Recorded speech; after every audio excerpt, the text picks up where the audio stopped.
Good afternoon, everyone. This is Andrea Patrick, and today I'm going to give you an information session over proper nutrition. First, I wanted to let y'all know that I do always have an argument on a daily basis regarding proper nutrition. I didn't always eat well in the past, but after having my children, I decided that was going to be something that was important for us and for them. So, if you ever had that argument, then you know exactly how I feel. I do want to let y'all know that for a long time, I had no idea what proper nutrition even was, and I'm sure that most of y'all don't either. Along with that, you probably don't realize that it has positive and negative effects, not only on you, but your health and your loved one's health as well. I've collected a lot of information from the University Health Services and the USDA to be able to give y'all some more factual data so that we can get on proper nutrition. I will begin first by telling you what good nutrition is and most importantly what it is not. Good nutrition is a choice that everyone has. You get to choose every single day what you, your children, your spouse, brothers, sisters, mother, what you eat. A lot of it has probably been how you were raised, and that's how mine was. My grandparents could cook. My goodness, they could cook. But was it always what was good for us? Some people, like I said before, don't even know what they should be picking. So I'm going to tell you exactly what nutrition is. The word nutrition means the selection of foods and preparations of foods and their ingestion to be assimilated by the body. For you to be able to understand good nutrition, I'm going to break down the basic nutrients of food so that we can all understand exactly what it is that we are eating. The first thing that I'm going to use is carbs. If you look right here, we have carbs. Carbs, you're going to have three separate sections. You're going to have monosaccharides, disaccharides, and polysaccharides. They're all categorized by the amount of sugar that is in them. You'll probably be able to associate carbohydrates with rice, noodles, breads, other types of grains that we would all eat. The USDA says that we should have 6 to 11 servings of this per day. The next category that we can look at is going to be fat. If you look over here, we have saturated and unsaturated fat. Trans fat is going to be fat that is not natural. It's going to be hydrogenized. If you've ever looked at the back of labels, you'll see a lot of the foods that we consume are all hydrogenated, or they have hydrogenated oils. That is something that we actually need to be staying away from because it is not good for our health and it is not good nutrition. Some types of good fats would be fats found from nuts, avocados, and eggs.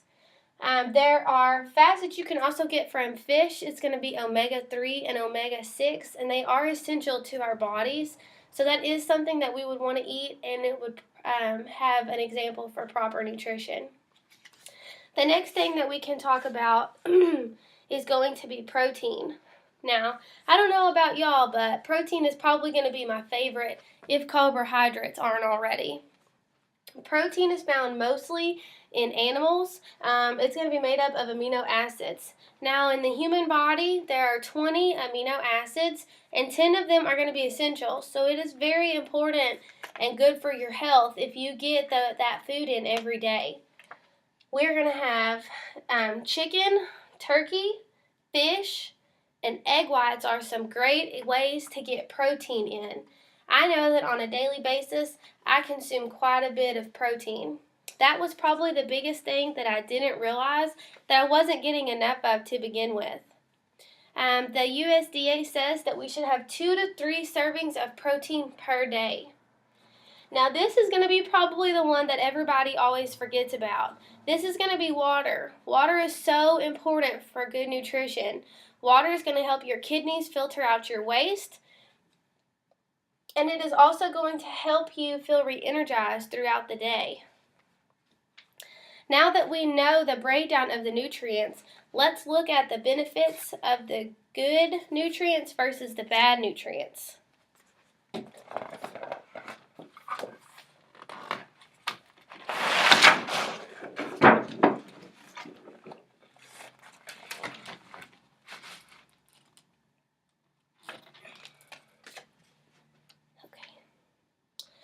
Over here, you're gonna see the bad nutrients. Now, this is gonna be the stuff that how it's going to negatively affect your health. Unhealthy eating and poor nutrition has been the leading cause of death in the United States. That is pretty scary just from the stuff that we put inside our mouth. 310,000 to 580,000 deaths every year. That's the same amount of deaths caused by tobacco and 13 times more than the deaths caused by guns. Wow, that is crazy. 61% of American adults are overweight due to poor nutrition, just from the choices that they've made on a daily basis.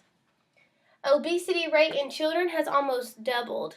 Now, I don't know about you, but I don't want my children to fall into that category just from something that I have been feeding them because I did not know what good nutrition was. It can reduce the quality of life and disabilities.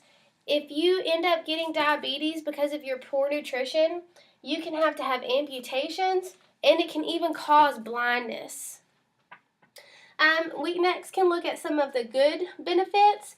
It gives you energy for the everyday life. If you eat proper foods and you have a good nutrition, then you're going to be able to do all those activities that you love to do on a daily basis. It helps you stay at a healthy weight. Now, that is very important. As we get older, our weight is going to become a major problem. It boosts your immune system. Now, with everything that's been going around, I'm pretty sure that all of us want a very strong immune system. It helps you improve your sports performance or just any performance that you do throughout the day. It can also delay the effect of aging. Now, I know as being a woman, I really want that. It keeps you active as you age. I don't know if you've ever seen those people out there, but there are tons of people that ride bicycles, and I see them, and most of them can outdo me. It's because they had proper nutrition throughout their life, and they made great choices. It helps beat tiredness, so maybe if you're feeling sluggish, you need to look at your diet. It protects your teeth. We're going to need those for a long time. It enhances your ability to concentrate. All those test-taking students like me, you're definitely going to need that. And it helps ward off heart disease, cancer, and diabetes just from the food that you eat.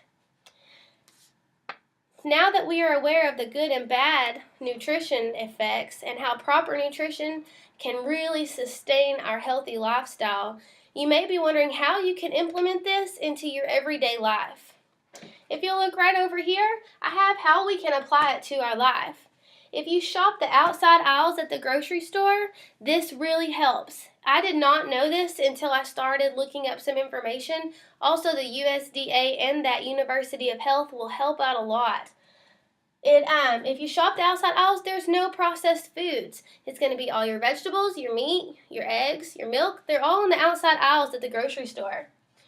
It can be a hassle, but the next thing you need to do is to really look at your labels on your food. If you don't know what's in it, how do you know if it's good or bad? You need to especially avoid hydrogenated oils, trans fat, and corn syrup. Those are all things that are going to negatively affect you. And a good rule of thumb is the less ingredients on the package, the better it's going to be. The last one, and probably the most important, is to cook your food at home. How else are you going to know what's in it if you don't cook it at home? As you can see from all the information that I've provided, good nutrition is very important. It should be easy now to see how exactly to have good nutrition. Everyone is going to have their own choice, as I had said before. It is your own decision on what you decide to eat. From the breakdown of the nutrients to how to apply it to everyday life, you should be able to have good nutrition now. And I hope that you'll be cooking more at home.